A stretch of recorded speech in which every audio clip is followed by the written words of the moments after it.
Now, from the Columbia Basin, your local news source, this is iFIBER 1 News, presented in high definition. The #1 source for real-time local news, local sports headlines, and our very own Weather Center forecast covering the entire Columbia Basin. With your iFIBER 1 News team, reporting news in real time as it's happening. From the iFIBER Communications HD broadcast studio in Ephrata, Washington, this is iFIBER 1 News, and it starts now.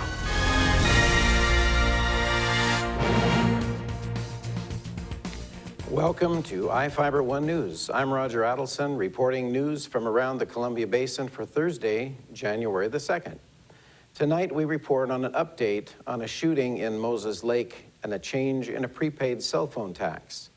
In sports, Bob Kirkpatrick reports on the Seattle Sounders and the future of the University of Washington running back Bishop Sankey. Our spotlight story tonight is about an annual fundraising event in Ephrata that took place on New Year's Day. And we have the latest weather forecast for the Columbia Basin from the iFIBER 1 Weather Center. Our top story tonight, James Eshelman was the man shot and killed by a Moses Lake police officer on Monday evening. The 54-year-old Eshelman allegedly had a large knife when police arrived at a home in the 2000 block of South Belfair Drive, according to Police Chief Dave Ruffin. The Columbia Basin investigative team has concluded processing the scene, but they're still conducting interviews. An autopsy of Eshelman's scheduled for today. The officer's name has not been released.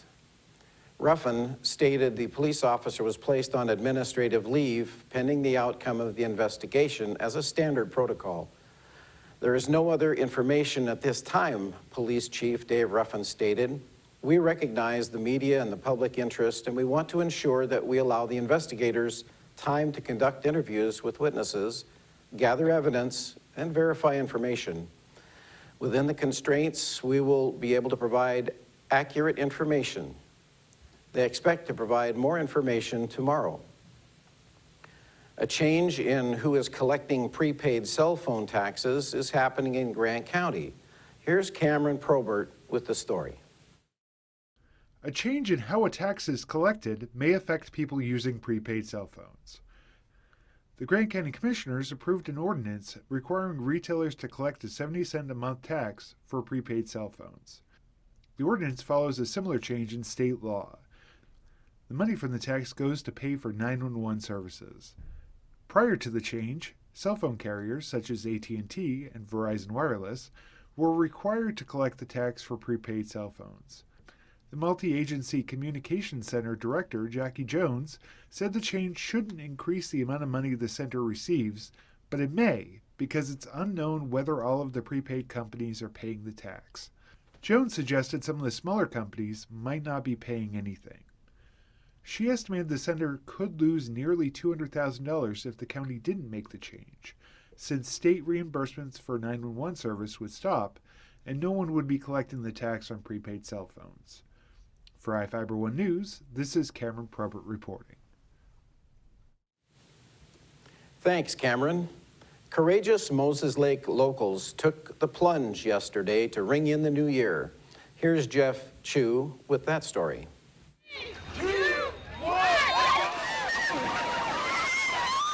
There's a fine line between brave and a little crazy at the annual Moses Lake New Year's Day Polar Bear Plunge.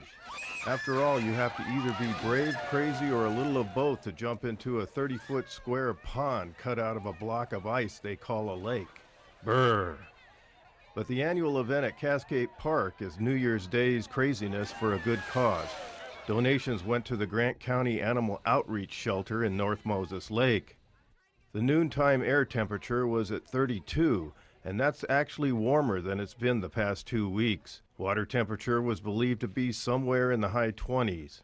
Some 50 plungers took the dip into the icy waters to celebrate and in some cases scream in the new year.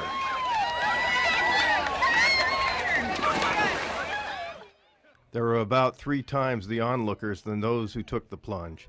They were the ones ashore bundled up and warm, staring at those wearing flip-flops, bikinis, and swimming trunks while carrying beach towels on ice. Moses Lake firefighter emergency medical technicians stood nearby waiting for cases of hypothermia, but it appeared that those who took the plunge were prepared to jump out, dry off, bundle up, drink hot cocoa, get into their warm cars, and swiftly drive home. A few teeth chattered afterwards, but no one suffered too long.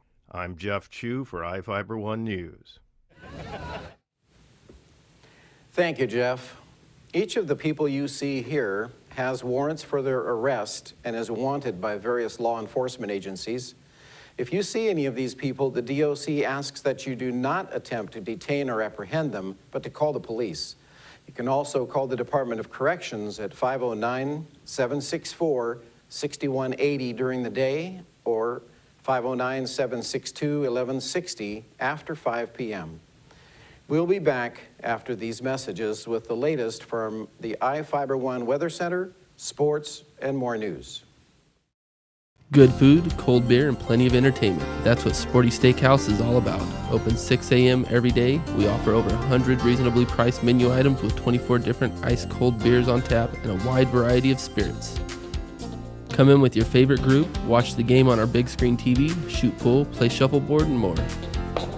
We have live music and DJs, so find us on Facebook for upcoming events. Located on East Broadway Avenue in Moses Lake. Sporty Steakhouse, where good friends meet. Hi, I'm Chuck DeMuerler, the new manager at Furniture West. Furniture West has been a part of the Moses Lake community for over 30 years. My team and I have expanded our inventory to meet our customers' needs. We have over 100 recliners in stock. We have a fantastic sleep center with dozens of mattress choices from the best brands in the business. Come see our great kids section with some of the most fun kids furniture you will find anywhere. We are your source for power reclining furniture. Check out our new selection today at 117 West Broadway Avenue in Moses Lake. Hi everybody, meteorologist Don Morello with you here on iFIBER Channel 1 News. Your weather forecast is brought to you by Bud Cleary Toyota dealers. Toyota, let's go places. Well, it's looking like we have one more day of air stagnation, but then really during the weekend we're looking for mainly the headlines to call for a winter chill to return. Now we've had a couple mornings of clouds, fog, and patchy freezing drizzle here and there, especially this morning. Friday morning, maybe not so much, but there's still a possibility, at least into the midnight to pre-dawn hours. But a system will come on through and it'll kick up the winds, and that'll mix up the air enough that we're seeing a mostly sunny day on Friday, and temperatures very mild. But then a cold front comes through, and that colder, dry pattern takes us through the weekend, if not, right into early next week. As far as the past 24 hours, 34 and 29, the extremes, not much of a range with lots of clouds, and especially the first half of the day, and some freezing fog at times. That's why we have a trace of precipitation. Also, a little bit of patchy freezing fog also this morning in Moses Lake. Same extremes, 34 and 29. So again, was socked in most of the day with some clouds. A few peaks during the late afternoon of that sun, but generally right now we're looking for some partial clearing overnight, and then the clouds reform just briefly. Temperatures 34 degrees right now. That's right where we should be this time of the year, and actually that's the daytime high so far. The past 24 hours, again, yesterday had a little system move through. Here comes another little wave. But each wave is really from west to east, and that kind of trajectory gives us a little shadow effect in our vicinity. So not much in the way of precipitation. Most of the precipitation gets squeezed out in the Cascades to our west, and then it picks up again as it moves through the inland northwest with the higher elevation to our east. So we sort of see the shadow. Here's our forecast again, starting right now. Another little system comes across, and that's why we're looking for some possibility of patchy freezing rain and some snow overnight tonight, but ending before sunrise. You can see by sunrise it really dissipates pretty quickly. So really just the first half of the night, and then we'll see not too bad of a Friday. Saturday is when we start seeing a colder pattern and drier pattern coming on in. Lots of sunshine this weekend, but temperatures will be still a little bit below where we should be this time of year, with highs in the lower 30s and overnight lows in the upper teens to near 20. Here's the state outlook. West of the Cascades, mid-40s for the most part. Not too bad of an afternoon. Inland northwest, still some lingering snow showers, especially the higher elevations, northeastern sections of the state. But as we zoom into our vicinity, not too bad. Temperatures in the upper 30s to lower 40s with plenty of sunshine. Not too bad of a third afternoon of January. Chilly, though, will be the rule through the weekend into early next week. Maybe some more flurries coming our way by mid to late week next week. My mom was never comfortable in any of her chairs. Getting in and out of them was hard on her joints. We found a solution at In-Home Medical. They have a great selection of lift chairs. Many cost less than national brand recliners, some even featuring heating and vibration for added comfort. They can take her from a flat sleeping position to nearly standing. We found everything she needs for a much better quality of life at In-Home Medical.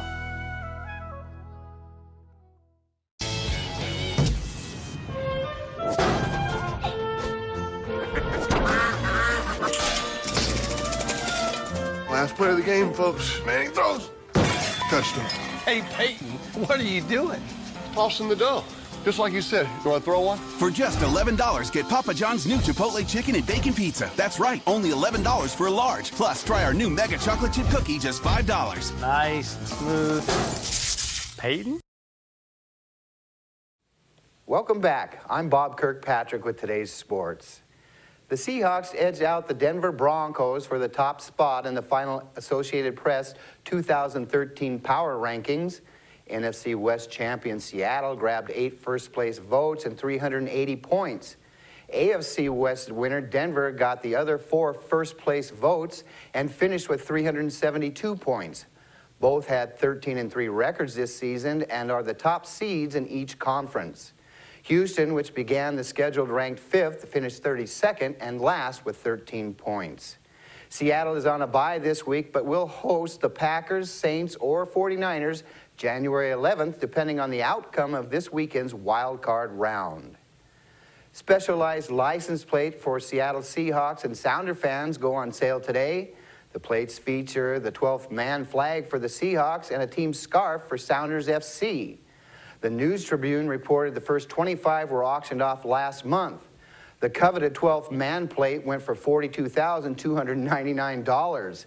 The State Department of Licensing said demand will determine how many plates will be sold. Proceeds will benefit 3 nonprofit groups. The Seattle Sounders will host Premier League club Tottenham Hotspur in a summer exhibition match, adding to an already impressive list of exhibitions the Sounders have hosted.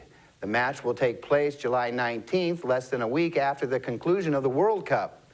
This will be Seattle's first exhibition match since 2012 after not hosting a friendly last season.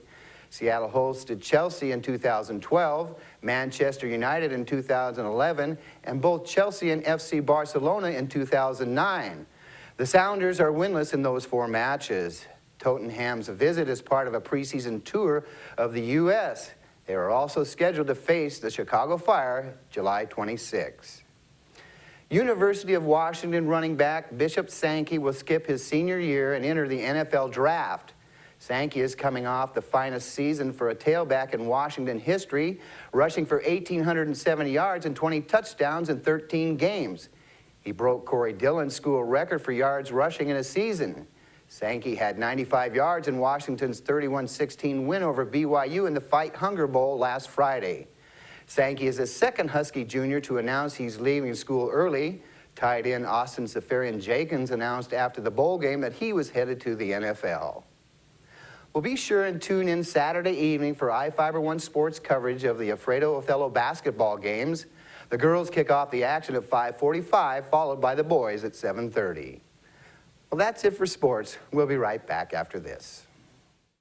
There's something new and exciting happening right now at your nearest Toyota dealer. It's the arrival of the all-new 2014 Corolla, now featuring a new stylish exterior, plus a premium interior loaded with technology, including Toyota's N-Tune multimedia system with navigation. Corolla has definitely evolved. The best part is, right now you could take advantage of special introductory savings. The new 2014 Corolla, available at any of your Inland Empire Toyota dealers today. Toyota, let's go places. Did you know that Little Chiefs Childcare is expanding their Juniper Street location? This great new place across from Moses Lake Clinic is designed just for preschool and school-age children. For over 8 years, Little Chiefs kids like me have found the love and attention every child needs to be healthy and happy. The grown-ups there have gone to college, so they know how to make sure kids from 1 month to 12 years old have a great place to learn and play. Come join our growing Little Chiefs tribe.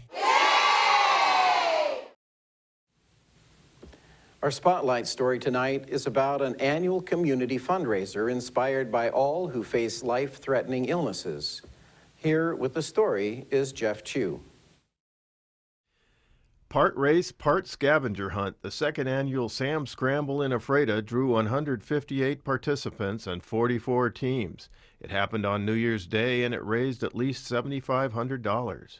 This year, go to Columbia Basin Hospital to purchase therapy carts that include video game consoles, computers, electronic readers, and other items for patients.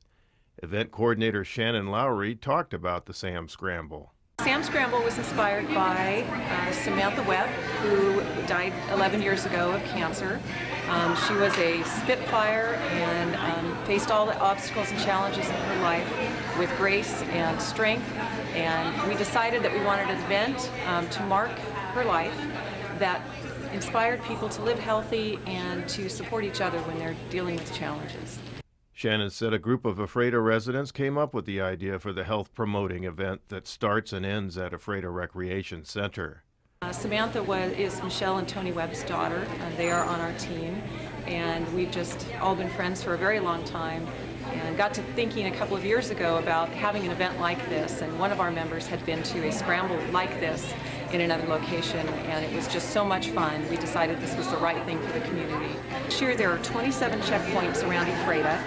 Each team has to go together to each checkpoint and answer a specific question at that place. And then they mark it off on a map, and they do all that they can do in 90 minutes. Get back here, get their sheet signed by us, and in it goes for data entry. Participants are given a map with checkpoints at the beginning of the race, then they rack up points by answering questions posted at each checkpoint. The highest points gathered wins. Participant Jay Mills explained why he and his team scrambled. I work with the founder, Michelle Webb, know her family very well, had her children in class, and so we were excited to be a part of it. Participants of all ages did the scramble, including Avery Mickelson and her team of 8th graders at Ephrata Middle School. We teamed up because to support the cause, which is for Samantha, and then also it's like fun. It's not a fun run, but it's like a scavenger hunt, and it's a fun way to get exercise and bring in the new year, I guess. The overcast weather cooperated with the 90-minute event. Temperatures in the 30s and no wind gave participants that advantage. Overall winners who scrambled the entire 7.5-mile course were the team of Lena Dilling, Courtney Webb, and Kyla Whitaker. Following the award ceremony, participants stepped outside to release balloons carrying personal messages to loved ones lost to cancer and other illnesses. I'm Jeff Chu for iFIBER 1 News. We'll be right back after this.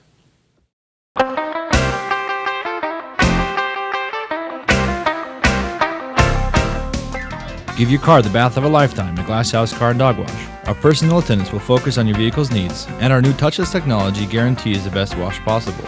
And as always, our tire scrubbers and rim spray will increase the life of your tires and leave them gleaming. Water spots don't fly here. We will hand dry your vehicle every time. Get in, get out, get clean at the Glass House Car and Dog Wash, located at 914 North Stratford Road in Moses Lake. Bud Clary Ford Honda is proud to be an automotive leader in our area. Since opening our doors over 54 years ago, we have kept a firm commitment to our customers. We offer a wide selection of vehicles and hope to make the car buying experience as quick and hassle-free as possible. You can trust that we will get you into the car or truck of your dreams. Bud Cleary has an experienced and reliable service and parts department that is open extra hours to help fit our customers' hectic schedules. Come for a test drive today at 1200 South Pioneer Way. We are a proud supporter of Columbia Basin Athletics. In Northwest news, Seattle onlookers got to enjoy the New Year's at the Space Needle fireworks display for the 29th consecutive year at midnight. The 8-minute show was accompanied by a score mixed by independent radio station KEXP 90.3 FM, featuring artists such as the Double X, the Ramones, Macklemore, and Ryan Lewis, and Pearl Jam. This is the first year music was incorporated into the New Year's fireworks display. The fireworks were coordinated by Pyro Spectaculars and pyrotechnics designer Alberto Navarro. King TV News broadcasted the show from 11:35 p.m. to 12:15 a.m. on Tuesday evening. On the other side of downtown Seattle, the energy of a dance club went from exuberant to panic-stricken after a staircase allegedly burst into flames after midnight. Kristen Drew of Como News has the story. 4, 3, 2, 1! It was 1 second, it was what's that smell? The next second, fire. Sean Niddle had his camera rolling during the New Year's Eve party at Neighbors.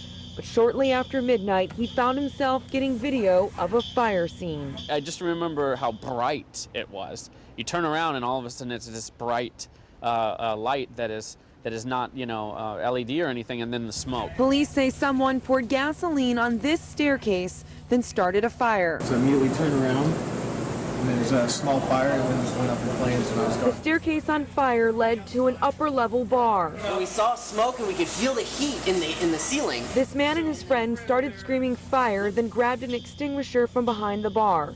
They say the flames were out within 30 seconds. More than 700 people were inside the club when the fire started, but staff quickly got everyone out. This whole alley was just full of people. Most people were kind of fine with it though. They were just kind of like, whoa, what's going on? That's crazy. Ethan Strait didn't know about the fire until he was outside of the building. He returned to Neighbors today to pick up his credit card. Well, hopefully if anyone knows anything, make a tip to the police so we can find someone who's trying to burn out a place with just a bunch of party goers, Why would you do that?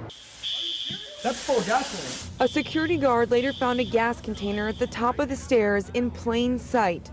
Arson bomb detectives are investigating, but so far no one has been arrested. It's not just a bar or just a nightclub. And whoever these jerks are, there's going to be a good number of us that make sure that they will be prosecuted to the fullest extent of the law. That's going to do it for us here at iFIBER 1 News, and we want to thank you for watching, and we'll see you again tomorrow.